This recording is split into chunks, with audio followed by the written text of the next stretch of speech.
Hi friends, আমি এখন এসেছি টাটানগর জুবিলি পার্কে।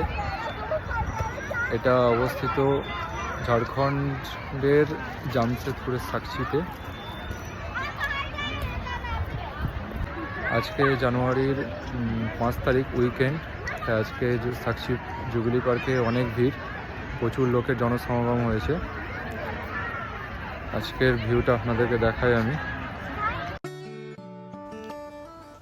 দেখুন বন্ধুরা, জুবিলি পার্কের অত্যন্ত মনোরম দৃশ্য, আপনাদেরও মন ভরে যাবে, মন ভালো করা দৃশ্য।